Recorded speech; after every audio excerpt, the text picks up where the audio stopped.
자, 이번 시간 논의 드릴 주제는 정책론에 관한 개념이 되겠습니다. 그래서 이 정책론은 공법적인 요소들 또 이제 다른 개별법에서 다루고 있는 내용들을 좀 많이 다루기 때문에 좀 힘들고요.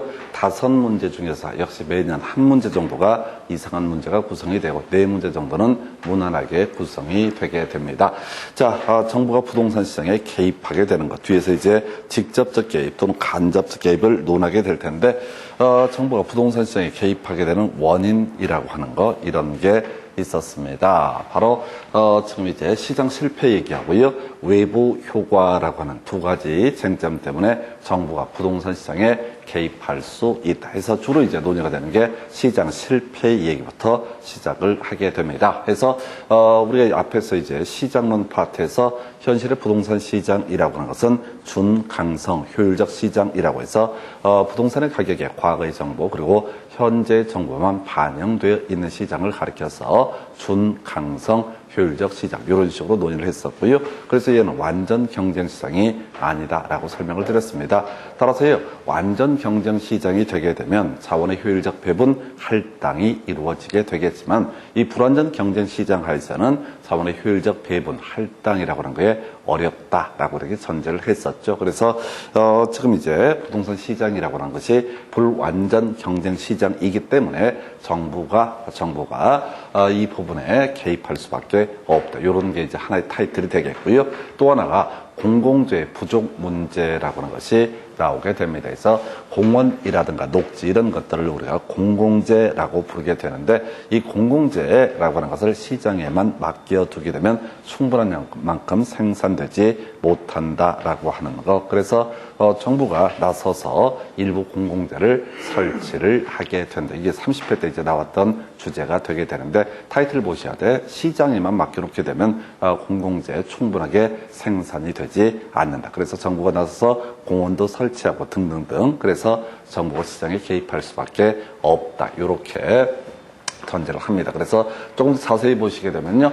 자, 부동산 시장이라고 하는 것은 불완전 경쟁 시장이라고 전제를 하게 될 것이고요. 이미 본 것처럼 부동산 시장은 부동산의 가격이라고 하는데 과거의 정보 그리고 현재 정보만 반영되는 준강성 효율적 시장 따라서 자원의 효율적 할당 배분이 이루어지지 않게 될 것이고 그래서 정부는 부동산 시장에 개입할 수밖에 없다. 이게 이제 하나의 키워드.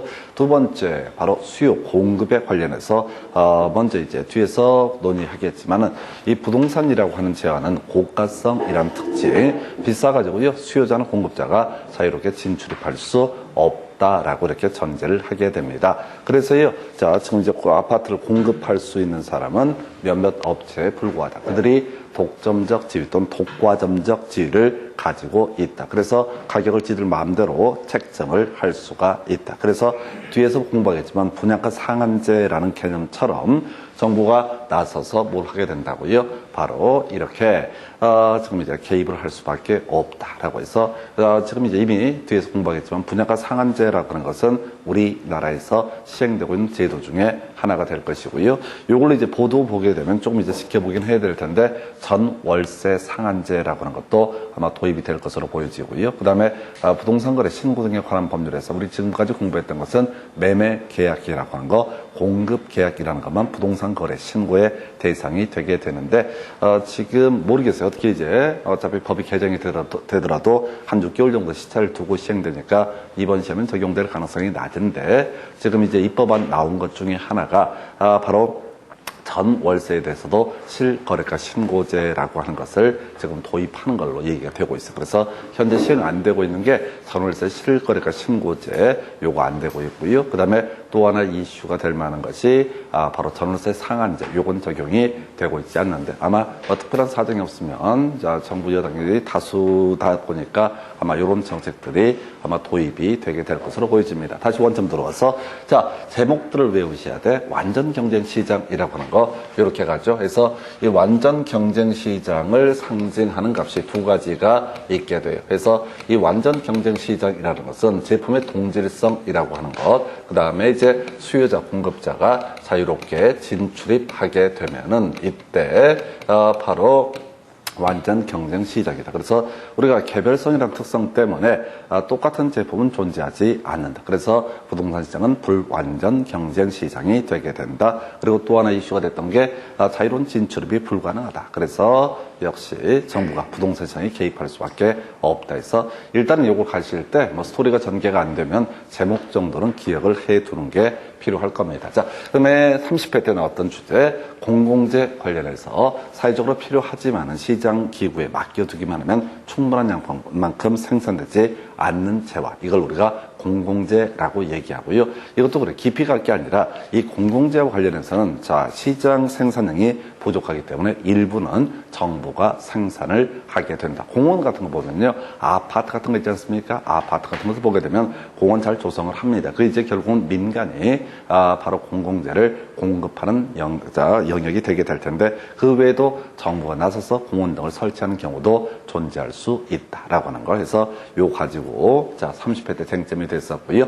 그다음에 이제 요즘엔 좀 출제가 더딘데 외부 효과라고 하는 거. 자, 외부 효과는 우리가 이제 앞에서 공부할 때 부동성이라는 개념과 연계해서 설명을 드렸습니다. 그래서 토지의 자연적 특성이라고 하는 거, 부동성이라는 개념이 있었고요. 거기서 외임국지라고 해서 외부 효과라든가 국지적 시장, 그 다음에 지금 임장활동, 그 다음에 지역 분석, 뭐 이런 내용들이 바로 부동성이라는 개념과 연계가 되고요. 그래서 이 부동성이라는 개념과 연계되는 게 정책론에서 바로 외부 효과라는 개념이 되게 됩니다. 그래서 이 외부 효과라고 하는 것의 의미, 어떤 경제 주체의 활동이라고 하는 것이 자신의 의사와 무관하게 다른 사람에게 이익을 주거나 또는 손해를 주는 경우가 발생할 수 있다. 그런데 이익을 줬다고 해서 그 이익을 반환을 요구하지 않고 손해를 가했다고 해서 손해배상을 요구하지 않는 경우를 가리켜서 외부 효과. 그래서 아파트 단지 인근에 대형 마트 등이 등장하게 되면은 이게 사람들이 매우 좋아하더라. 그래서 아파트 가격이 수요가 증가해서 가격이 상승하는 경우가 발생하더라. 이런 것을 가리켜서 정의 외부 효과라고 이렇게 부르게 될 것이고요. 이에 대응해서 부의 외부 효과라고 하는 것은 아파트 단지 인근에 장사시설을 설치한 경우가 있다. 그러면 이제 사람들이 싫어하고 데모하고 등등 할 테고 아파트 값이 빠지게 될 테고, 그렇다고 해서 장사시설을 설치하는 사람이 아파트 값 떨어지라고 거기다 설치하지는 않았을 겁니다. 이런 걸 가르쳐서 부의 외부 효과라는 개념을 만들어내게 됩니다. 그래서 자 주로 이제 우리가 정책론이라는 개념과 연계해서는 부의 외부 효과라는 것이 문제가 되게 될 텐데, 자 부의 외부 효과라고 하는 거 먼저 가볼까요? 자, 이 부의 외부 효과가 발생하게 되면 이 외부 효과를 제거하기 위해서 사회적 비용이 발생한다. 이런 명제가 시험에 출제가 된 바가 있었고요. 좀 어려운 얘기, 부의 외부 효과가 발생하는 재화에 대해서 어떤 규제도 하지 않게 된다라고 하게 되면 이게 공급이 증가하는 모습이 발생한다. 그래서 A라고 하는 아파트 단지가 존재합니다. 이 아파트 단지 인근에 자 장사시설이라고 하는 것을 A라는 스몰 B라는 업체가 설치를 했다. 자, 그래도 된다라고 해서 아무 규제를 하지 않고 방치하게 되면 C라고 하는 업체에서도 장사시설을 또 설치하고 이런 문제가 발생할 수 있다. 이걸 우리가 공급이 증가한다라는 표현을 쓰게 됩니다. 그래서 외부 효과가 발생한 재화에 대해서 어떤 규제도 가하지 않게 되면 공급이 증가한다. 근데 이제 시험용으로 접근할 때는 공급이 증가한다라는 표현 대신에 공급 곡선이 우측으로 이동하게 된다. 우리가 이제 경제론 공부하실 때 그런 말씀을 드렸었죠. 그래서 수요가 증가한다는 얘기는 수요 곡선이 우측으로 이동하게 되고, 공급이 증가한다는 얘기는 공급 곡선이 우측으로 이동하게 된다. 그래서 부의 외부 효과가 발생하는 재화에 대해서 규제를 하지 않게 되면 공급이 증가한다라는 표현 대신에 공급 곡선이 우측으로 이동하게 된다. 조금 더 디테일하게 표현하면 공급 곡선이 우하향하는 모습을 우하향하는 모습으로 움직이죠. 그래서 이런 식이죠. 이게 공급 곡선이고요. 공급 곡선, 공급이 증가한다라고 하는 것은 바로 공급 곡선 자체가 오른쪽으로 이동하는 모습. 그래서 이걸 이름하여 공급의 증가라고 부르게 됩니다. 그리고 이제 주로 논의할 것 중에 하나가 이제 그리고 예외적으로 정의 외부 효과가 발생했다라고 했을 때 아파트 단지 인근에 대형 마트가 등장해서 수요가 증가한다. 그럼 수요 곡선 자체가 우측으로 이동하게 된다. 이런 식으로 이제 표현을 하게 됩니다. 그래서 자, 정부가 부동산 시장에 개입하는 이유는 자, 시장 자체의 흥결이라고 해서 불완전 경쟁 시장, 공공재 부족 문제라고 하는 것이 하나가 있겠고요. 그 다음에 또 하나가 바로 외부 효과라고 하는 크게 두 가지 관점에서 시작을 했었고, 지금 이제 시장 실패라고 하는 데서 불완전 경쟁 시장의 문제하고요. 그 다음에 공공재 부족 문제가 예시가 되게 됩니다. 그래서 이래서 이런 문제를 해결하기 위해서 예를 들어서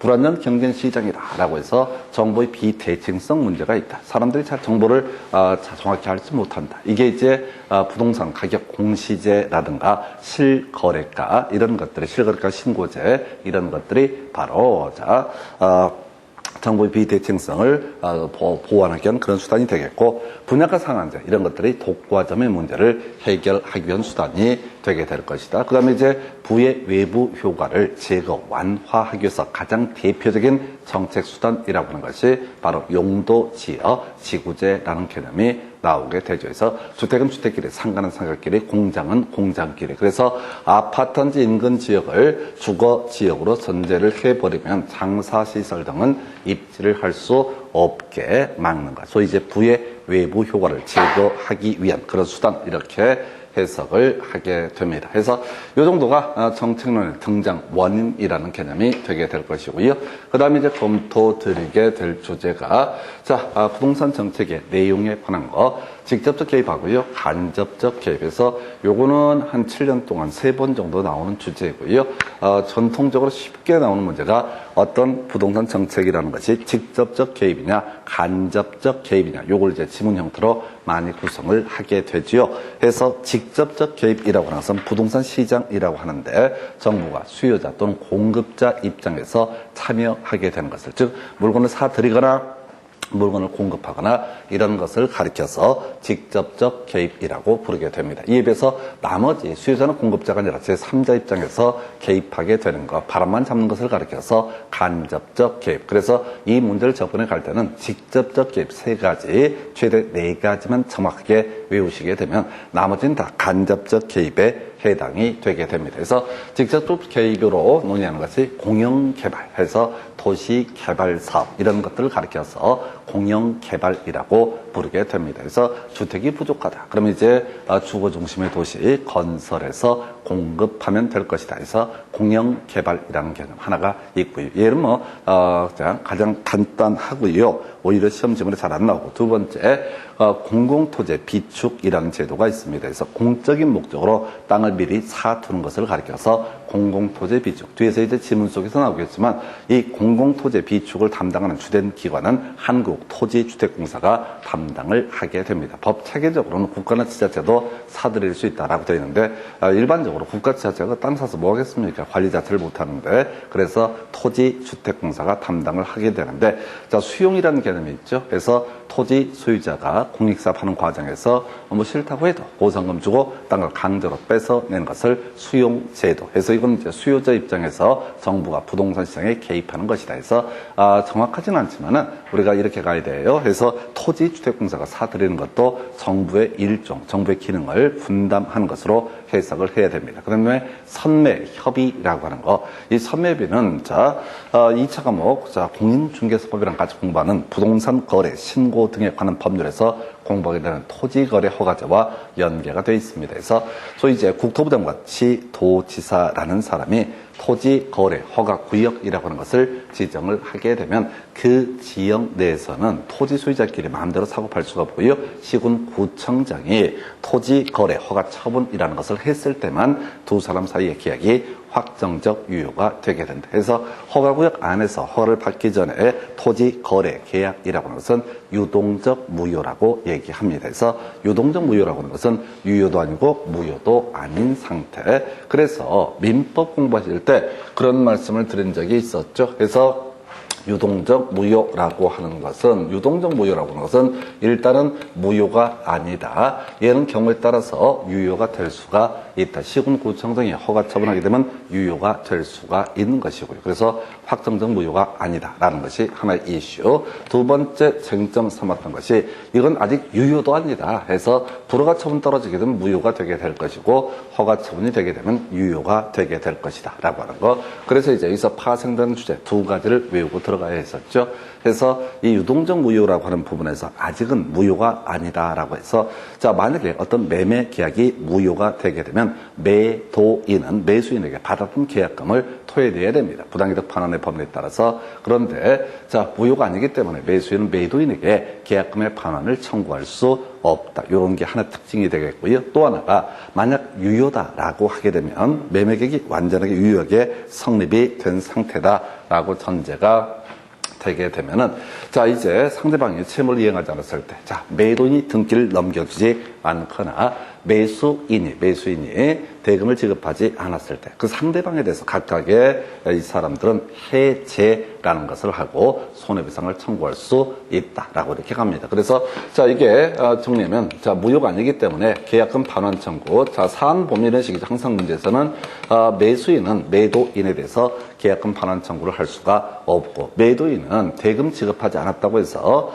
매수인에 대해서 해제, 채무 불이행을 원인으로 하는 계약 해제는 허용되지 않는다. 뭐 기억나면 좋고요. 아니면 말고. 이게 이제 소위 허가 구역 내에서의 토지 거래라는 개념이 되게 될 것인데 자, 여기서는 이제 다른 얘기는 아니고 지금 이제 선매 제도라고 하는 것은 자, 두 사람이 허가 구역 안에서 우리 토지 거래하고 싶어요 라고 해서 손잡고 왔는데 어떤 이유가 있어서 야, 그러지 말고 매도인 우리한테 팔아보는 게 어때? 라고 물어보는 제도를 선매 협의 제도라고 부르게 됩니다. 그래서 수용 제도라고 하는 것은 토지 소유자의 의사에 반해서 강제로 땅을 뺏는 것을 수용이라고 부르게 되겠고 선매 협의 제도라고 하는 것은 이게 이제 토지 소유자의 의사가 싫다면 강제로 뺏을 수는 없는 제도를 선매비해서 선매협의가 됐든 수용 제도가 됐든 간에 넓은 범주에서 공공토지의 비축이라는 용어를 쓰게 될 것이고 이것도 정부가 수요자 입장에서 부동산 시장에 직접 개입하는 방식 그래서 직접적 개입의 한 예시가 되게 됩니다.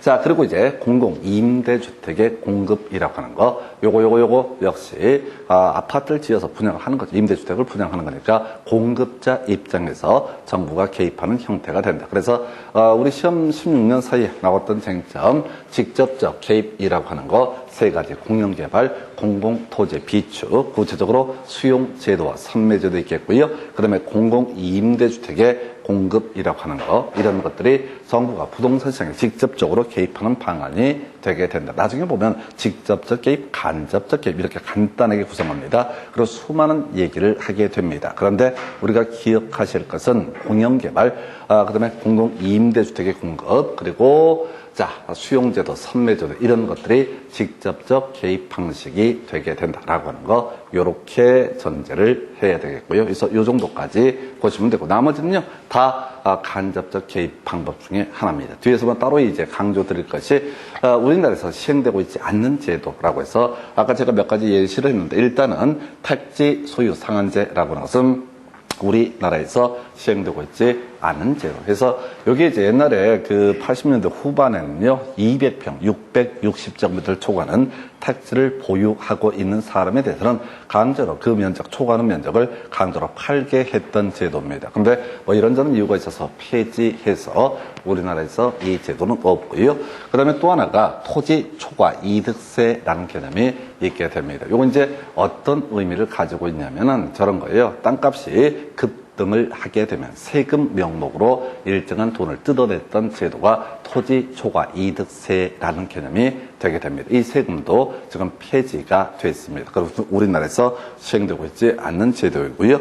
하나 더 기억하실 것이 개발권 양도제라고 해서 자, 우리나라에 없는 제도 뒤에서 따로 공부할 주제인데 이 개발권 양도제라고 하는 것은 규제받는 우리나라로 치면 그린벨트 이런 지역 내 토지 소유자에게 개발권이라는 권리를 만들어서 부여를 하는 겁니다. 그래서 이 토지 소유자가 규제받는 대신 즉 그 토지를 개발할 수는 없지만은 대신 받은 개발권을 가지고 딴 데 가서 개발 가능한 토지에다 높게 건물을 지을 수도 있고 또는 개발 가능한 토지를 가지고 있는 사람에게 요거 팔 수도 있어요. 그래서 이걸 개발권 양도제. 그래서 이게 이제 어려운 게 우리가 이제 민법 이런 거 공부할 때 쭉 얘기하지만 뭐 개발권이라는 권리 자체가 없지요. 그래서 또 공인중개사법 가게 되면 그런 거 있었죠. 입주권, 대토권 이런 식의 특수한 형태의 권리가 있듯이 얘도 미국에서만 인정되는 제도가 개발권 양도제. 그래서 일단 지금 29회, 30회 연속 나왔던 주제인데요. 우리나라에서 시행되고 있지 않는 거 택지 소유 상한제, 그다음에 토초세, 그리고 개발권 양도제 이런 것들은 우리나라에서 시행되고 있지 아니한 제도이다. 미리 알고 가셔야 돼. 그래서 나중에 이제 개별적인 항목 하나하나 체크를 해서 내용을 검토하긴 해야 되는데 일단은 자 다시 정부가 부동산 시장에 개입하게 되는 원인이라는 게 시장 실패라고 하는 것과 그다음에 외부 효과다. 그다음에 이제 시장 실패는 하나가 불안전 경쟁 시장, 그럼 공공재 부족 문제가 예시가 되게 된다. 그래서 뭐 이런저런 이유 때문에 정부가 부동산 시장에 개입을 하게 될 텐데 그때 수요자나 공급자 입장에서 참여하게 되는 것을 직접적 개입이라고 부르게 될 테고 그다음에 이제 수요자는 공급자가 아니라 제3자 입장에서 바람잡는 형태 개입을 가리켜서 간접적 개입, 각종 조세라든가 부담금이라든가 뒤에서 한참 얘기하게 될 용도 지역, 지구제 뭐 이런 것들 다 직접 사거나 파는 것이 아니기 때문에 간접적 개입 방식이다. 그러나 주의하셔야 할 게 개발권 양도제, 토초세, 그리고 택지 소유 상한제 이런 것들은 우리나라에서 현재 시행되고 있지 않다 해서 29회, 30회 연속 나왔던 주제가 시행되고 있지 아니한 제도 이렇게 갑니다. 그래서 자, 요 정도 가지고 관련한 문제 좀 체크하고 가볼까요? 자, 정부가 부동산 시장에 개입할 수 있는 근거가 아닌 것은 자 제목 떠올리셔야 돼. 원래 이렇게 갔죠. 시장 실패라고 해서 불완전 경쟁 시장, 공공재 부족 문제 이에 대응해서 외부 효과 이런 것이 바로 정부가 부동산 시장에 개입할 수 있는 원인이 되게 된다. 그래서 자 1번 질문은요. 토지 자원 배분의 비효율성이라는 표현. 자, 완전 경쟁 시장이면 토지에 관한 자원 배분이 효율적으로 이루어지게 될 것이다. 근데 이 부동산 시장이라는 게 불완전 경쟁 시장이다 보니까 문제가 있어서 어떻게 한다고요? 바로 정부가 시장에 개입할 수 있다. 부동산 투기라든가 저소득층의 주거 문제, 그 다음에 난개발에 따른 기반 시설의 부족 문제. 이건 이제 상식을 묻는 문제인데요. 이 문제가 까다로웠어요. 답을 자 5번으로 구사하고 있는데 개발 부담금의 부과라고 하는 것을 답으로 구성합니다. 이건 이제 소위 원인과 결과라고 하는 것을 따져묻는 그런 패턴이에요. 그래서 개발 부담금 아직 공부 안 했는데요. 이거는 결과적으로 정부가 부동산 시장에 간접적으로 개입하는 방법 중에 하나가 됩니다. 그래서 1번, 2번, 3번, 4번 이런 내용들은 의미상 뭐라고요? 정부가 부동산 시장에 개입하게 된 원인에 관한 부분이 될 테고 5번 질문 개발 부담금이라고 하는 것은 정부가 부동산 시장에 실질적으로 개입하게 된 결과물이 되게 됩니다. 그래서 여기서는 문제에서는 자 원인이 아닌 것을 고르시오라는 문제가 될 테고 답은 5번 개발 부담금은요. 아까 토초세는 거의 유사한 구조로 되어 있습니다. 토초세라고 하는 게 땅값이 급등했을 때, 땅값이 급등했을 때 그걸 세금 형태로 돈을 뜯어내는 것을 토초세라고 부르게 되고 폐지가 됐습니다. 한편 이에 비해서 개발 부담금이라고 하는 것은 땅값이 급등했을 때 지금 땅값이 급등하게 된 토지 소유자에게 일정한 이익을 세금처럼 뜯어내는 것. 근데 이제 조세와 개발 부담금의 차이는 뭐냐라고 했을 때 조세는 절대 반대급부가 없습니다. 이에 비해서 개발 부담금이라는 것은 나중에 세법을 공부하시다 보면 양도 차익 계산할 때 만약에 이런 돈 냈던 거 있으면 이거 다 빼주거든요. 그래서 이건 아직 위헌 판단이 나오지 않습니다. 그래서 개발 부담금, 토초세 거의 비슷해 보이게 되는데 어찌됐든 이 개발 부담금이라고 하는 것은 현재 우리나라 시행되고 있는 제도이고요. 그리고 나서 자 지금 이건 정부가 부동산 시장에 개입한 결과물이지 이유가 될 수는 없다 해서 자 25회 때 나왔던 문제고요. 그 다음 문제 확인해 보도록 하겠습니다. 자, 부동산 시장에서 시장 실패 원인으로 틀린 것은 해서, 자, 일단 공공재 부족 문제가 깔끔하지 않아 해서 공공재 부족 문제, 바로 시장 실패 한 유형이 되겠습니다. 자, 그다음 두 번째가요, 정보의 비대칭성, 아까 불완전 경쟁 시장과 관련되어 있었고요. 그다음에 외부 효과라고 하는 거, 외부 효과도 자, 어떤 경제 주체 활동이 자신의 의사와 무관하게 제3자에게 손해 등을 가하는 케이스를 얘기하고 있는 것이고요. 불완전 경쟁 시장, 예, 그리고 답은요, 재화의 동질성이라고 하는 것을 가지고 구성을 하고 있습니다. 해서 자, 우리가 불완전 경쟁 시장에 대응하는 개념을 가리켜서 완전 경쟁 시장이라는 표현을 쓰게 될 것이고, 이 완전 경쟁 시장이라고 하는 거, 재화의 동질성이라고 하는 것이 하나의 이슈가 되게 될 것이고, 그리고 나서 바로 수요자, 공급자가 자유롭게 진출입을 할 수 있게 되면 이것을 가리켜서 완전 경쟁 시장이라고 부르게 됩니다. 완전 경쟁 시장이라고 부르게 됩니다. 그래서 제품의 동질성 또는 수요자 공급자가 자유롭게 진출입하게 되는 것은 만약 이렇게만 되어 있다면 이것은 완전 경쟁 시장에 해당이 되고 정부가 부동산 시장에 개입하지 아니하게 될 것이다. 이런 논리 구조가 되겠습니다. 그래서 이 문제의 답은요, 5번 이렇게 구성을 합니다. 그래서 앞의 문제랑 비슷하게 구성하는 거에서 자, 25회 때 문제 결과와 원인을 이제 비교했던 것이고요. 그 다음에 29회 때 문제는 원인이 아닌 것을 고르시오라고 해서 재화의 동질성, 수요자, 공급자가 자유롭게 진출입을 하게 되는 것은 정부가 부동산 시장에 자, 개입하게 되는 원인은 아니다. 오히려 이런 게 있었으면 자, 자원의 효율적 할당, 배분이 이루어지기 때문에 자, 정부가 부동산 시장에 개입하지 하게 될 것이다. 이 정도가 되겠고요. 자, 그 다음 문제 가서 확인을 해 보겠습니다. 자, 외부 효과에 관한 설명 틀린 것을 고르셔서, 자, 요즘에 사실 외부 효과 좀 출제가 더딘데요. 전통적으로 과거에 많이 나왔던 게 외부 효과에 관한 주제. 해서 1번 볼까요? 한 사람의 행위가 제3자의 경제적 후생에 영향을 미치지만 그에 대한 보상이 이루어지지 않는 현상, 이걸 가리켜서 바로 외부 효과라고 부르게 될 것이고요. 자, 2번 매연을 배출하는 석탄 공장에 대한 규제가 전혀 없다라고 한다면 그 주변 사람들에게 외부 효과가 발생하게 될 것이다. 어렵지 않죠. 그래서 자, 매연을 내뿜는 공장이 있다. 근데 아무런 규제가 없다. 그러면 이제 주택가의 마구잡이로 들어서게 될 테고, 그러면 문제가 발생하겠죠. 이게 바로 부의 외부 효과. 세 번째, 부의 외부 효과가 발생하게 되면 법적 비용이라든가 진상조사의 어려움 등으로 인해서 당사자가 해결이 곤란한 경우가 많다. 많죠. 이게 항상 이제 환경공해 이런 것들, 환경오염 이런 문제 터지게 되면 그 인과관계를 입증하는 게 거의 불능에 가깝기 때문에 난리가 나죠. 해서 어렵지 않은 질문. 4번, 부의 외부 효과를 발생시키는 공장에 대해서 부담금을 부과한다. 즉 규제를 가하게 된다라고 한다면 생산비가 증가하게 된다. 여기까지 맞게 될 테고요. 그리고 이 공장에서 생산한 제품의 공급이 감소하게 될 것이다. 그래서 부의 외부 효과를 발생시키게 되는 원인에 대해서 이런저런 규제가 필요하다. 그래야지 부의 외부 효과를 감소시킬 수 있다. 이런 정도고요.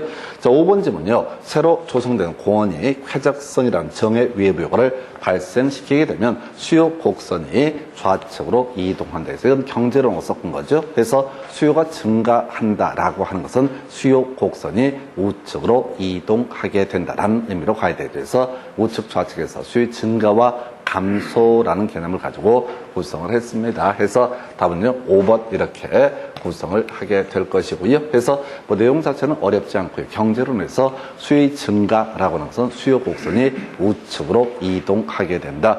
공급의 증가라고 하는 것은 공급 곡선이 우측으로 이동하게 된다. 공급의 감소는 공급 곡선이 좌측으로 이동하게 된다. 수요 감소라고 하는 것은 수요 곡선이 좌측으로 이동하게 된다. 이런 식으로 해서 증가는 오른쪽, 감소는 왼쪽, 이렇게 정의를 합니다. 그래서 답은 5번 이렇게 구성을 했고요. 그 다음 문제 확인을 해보겠습니다. 자, 외부 효과에 관한 설명 틀린 것을 고르시오라고 해서 1번 외부 효과는 어떤 경제 활동과 관련해서 거래 당사자가 아닌 제3자에게 의도치 않은 혜택이나 손해를 가져다 주면서 이에 대한 대가를 받지도 또 지불하지도 아니한 상태를 가리켜서 외부 효과. 어렵지 않고요. 2번 질문. 정의 외부 효과가 발생하면 님비 현상이 발생한다. 그래서 님비 현상이라고 하는 저런 거죠. 싫다고 나가라고 얘기하는 거죠. 그래서 이 안양 지역 보니까요, 제일 뭐 이슈, 선거철에 그 공약 이런 관련한 이슈를 보니까 그 교도소 이전을 요구하는 사람들이 많습니다. 뭐 그런 공약들이 나와요. 그래서 그게 결국은 우리 동네 교도소는 안 되겠다라는 식의 개념이 바로 자 부의 외부 요구 또는 이제 님비 현상과 관련되죠. 그래서 이건 이제 정의 외부 요구가 발생하게 되면 핀비라고 해서 서로 우리 동네로 유치를 하겠다 이런 논리 구조가 될 테고, 님비는 싫다고 하는 거죠. 부의 외부 효과가 발생하는 재화에 대해서 오지 말라고 얘기하는 거예요. 그래서 우리 아파트단지 인근에 교도소나 군부대 이런 게 옆에 입지를 하게 되면 아무래도 불리하겠죠. 그래서 다들 반대를 하게 됩니다. 우리 아파트 인근에 상사시설이 입지하게 되면 사람들이 반대를 할 겁니다. 이런 것을 가리켜서 님비 현상 해서 부의 외부 효과가 발생했을 때 님비 현상이 발생하게 될 테고, 핀비 현상이라고 하는 건 뭐 듣고 버릴 건데요. 핀비 현상은 쟁점이 안 돼요. 왜? 지금 외부 효과에서는 항상 문제가 되는 게 뭐라고요? 부의 외부 효과가 문제가 되지, 정의 외부 효과는 그냥 그런가 보다 하고 넘어가는 거지 누가 특별히 환영하지도 않습니다. 그래서 부의 외부 효과가 발생했을 때 님비 현상이 발생하게 된다. 3번이요. 인근 지역에 쇼핑몰이 개발됨에 따라서 주변 아파트 가격이 상승하게 됐다면 이것은 정의 외부 효과가 나타나는 것으로 볼 수 있다. 어렵지 않고요. 4번 질문. 부의 외부 효과를 발생시키는 시설의 경우 발생된 외부 효과를 제거 감소시키기 위해서 사회적 비용이 발생할 수 있다라고 하는 거, 이렇게 논의를 해봤고요. 5번. 여러 용도가 혼재되어 있어서 인접 지역 간 토지 이용의 상충으로 인해서 토지 시장에 효율적인 작동을 저해하는 경우 부의 외부 효과가 발생할 수 있다. 이게 뭐냐면 주택하고요, 상가 이런 게 또는 이제 주택과 공장이 개판으로 섞여 있는 상태를 가리켜서 바로 이런 상황, 토지 이용이 상충되게 된다. 그럼 서로 불편하니까 부의 외부 효과, 서로 피해를 받게 될 것이다. 해서 이 문제답은요 2번 이렇게 구성을 했어요. 뭐 간단한 문제 유형이 되게 될 것이고요. 자, 그 다음에 이제 검토 드리게 될 주제 이렇게 가보십시다. 자, 부동산 정책 등에 관한 설명 옳은 것을 모두 고르셔서 28회 때 나왔던 질문. 자, 기업본 보니까요, 공공재 부족 문제, 외부 효과의 존재라고 하는 것은 정부가 부동산 시장에 개입할 수 있는 근거가 되게 된다 해서 오른편, 것이 어렵지 않은 지문이고요. 아까 정부가 부동산 시장에 개입할 수 있는 원인, 불완전 경쟁 시장, 그리고 공공재 부족, 이걸 묶어서 이름하여 시장 실패라는 용어를 썼던 바가 있었고요. 그에 대응해서 또 하나가 외부 효과라고 하는 거, 이것도 정부가 부동산 시장에 개입하게 된 원인 중에 하나가 된다. 2번, 니은 번지는요, 부의 외부 효과, 사회가 부담하는 비용을 감소시키는, 이거 틀리게 뽑았죠. 그래서 부의 외부 효과가 발생하면 서로 다툼이 있기 때문에 사회적 비용이 증대되게 된다 해서 니은번 틀렸고요. 디귿번, 부동산 조세는 소득 재분배 효과를 기대할 수 있다. 뭐 이제 하여튼 학교는 조금 말이 애매해. 이란 것도 아니고 아니란 것도 아니고 해서, 자, 비싼 주택에 대해서 양도소득세 중과를 하게 된다. 그러면 형편되는 분들한테 세금 뜯어내는 그런 거죠. 또 재산세 중과를 한다. 종부세를 과세를 한다라는 것이 결국은 형편되는 분한테 세금을 더 많이 뜯어내는 구조이기 때문에 소득 재분배 효과와 연계가 되고요. 그 다음에 이제 용도 지역은 토지를 경제 효율적으로 이용하고 공공복리 증진을 위해 도모하기 위해서 지정한다. 이 공법 했던 분들은 기억이 날 거야. 그래서 공법 파트에서 용도 지역이라고 하는 거, 토지의 용도, 건축물의 용도, 건폐율, 용적률, 높이 등에 대한 제한을 강화 또는 완화에 적용함으로써 토지를 경제 효율적으로 이용하고 공공복리 증진을 위해서 지정하는 도시군 관리계획, 이렇게 정의를 합니다. 그래서 요건 몇 번 보다 보면 지겹게 나오는 게 용도지역. 왜, 자, 주택은 주택끼리, 왜 상가는 상가끼리 이렇게 나누어서 지정을 하게 될 것이냐라고 하는 거. 자, 다른 거 아니고요. 바로 토지 경제 효율적 이용하고요. 공공복리 증진을 도모하기 위해서 지정을 하게 된다. 이렇게 정리를 합니다. 그래서 자, 지금요, 기억번 오른편 되겠고요. 디귿번, 그 다음에 리을번에서 기억, 디귿, 리을에서 답은 4번 이렇게 정리를 하게 됩니다. 그래서 이 정도가 28회 때 문제가 되겠고요. 그 다음 문제 살펴보도록 하겠습니다. 하겠습니다. 자, 지금 이제 공공재에 관한 설명 틀린 거. 자, 30회 때 나왔던 문제고요. 조금 이상해서 문제제 풀어보셔야 돼요. 자, 근데 우리 앞에 공부하실 때 공공재는 딱 한 가지밖에 얘기 안 했어요. 시장에 맡겨두게 되면 충분하게 생산되지 않기 때문에 정부가 일부 나서서 다 공공재를 생산을 하게 된다. 그래서 공원 얘기를 하면서 아파트 단지 안에 아파트 지을 때 의무적으로 일정한 공원 등을 확보하게 되어 있고요. 그걸로 부족하니까 정부가 나서서 아파트 단지가 없는 지역 등에 대해서 공원 등을 설치를 하게 된다. 그래서 이 공공재는 시장 기구에만 맡겨두게 되면 충분한 양만큼 생산되지 않는 경향이 있다. 이런 얘기를 하게 됩니다. 그래서 1번, 자, 소비의 비경합적 특성이 있다. 이게 잘 모르겠습니다. 2번 보니까요. 끝에 말이 정부만 생산 비용을 부담한다라고 해서 일단 답은 2번이죠. 공공재라고 하는 거. 아까 계속했던 얘기가 시장 기구에 맡기면 충분하게 생산되지 않기 때문에 정부도 나서서 다 공원을 설치를 하게 된다. 근데 앞에 수식어 현혹되지 마시고 정부가 일부 생산하고 민간이 일부 생산한 모습을 보여주게 된다. 근데 이제 이 문제에서는 정부만 생산 비용을 부담한다라고 했으니까 틀리게 구성을 하게 되는 것이고요.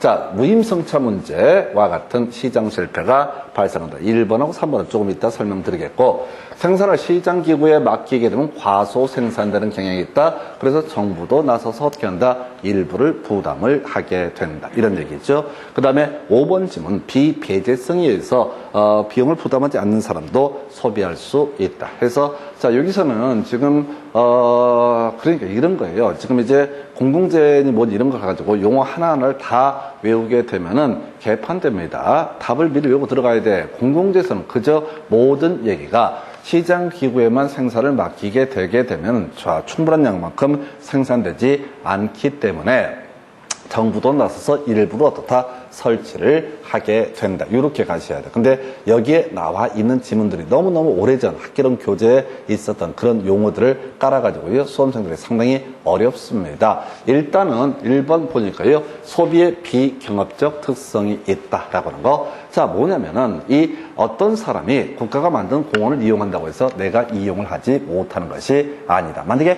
경쟁적인 관계다. 그럼 나만 이용하고 다른 사람은 이용을 못하고 다른 사람이 이용하면 내가 이용을 못하는 문제가 터지게 될 것이다. 이런 걸 우리가 경합적 특성이라고 부르게 됩니다. 근데 정부가 만든 공원에는 나뿐만 아니라 다른 사람도 갈 수가 있다. 자, 그 다음에 또 하나 이슈가 될 만한 것이 무임승차 문제 같은 시장 실패가 발생한다. 이게 뭐냐면은 원래 공원을 가고 싶은 사람은 공원 가고 싶다고 얘기를 해줘야 돼. 그러면 시장에서 이게 수요가 있구나, 돈이 되겠구나 라고 해서 다 나름의 공원을 설치를 하게 되겠지요. 그런데 어차피 얘기 안 해도 정부에서 일정 부분 설치를 하기 때문에 그때 가서 슬그머니 공원을 이용하는 것들이 있더라. 이걸 소위 이제 무임승차자의 문제라고 얘기를 합니다. 그 다음에 이제 4번, 5번 비배제성에서 비용을 부담하지 않는 사람도 소비할 수 있다. 요거는 이제 같은 얘기 1번이랑.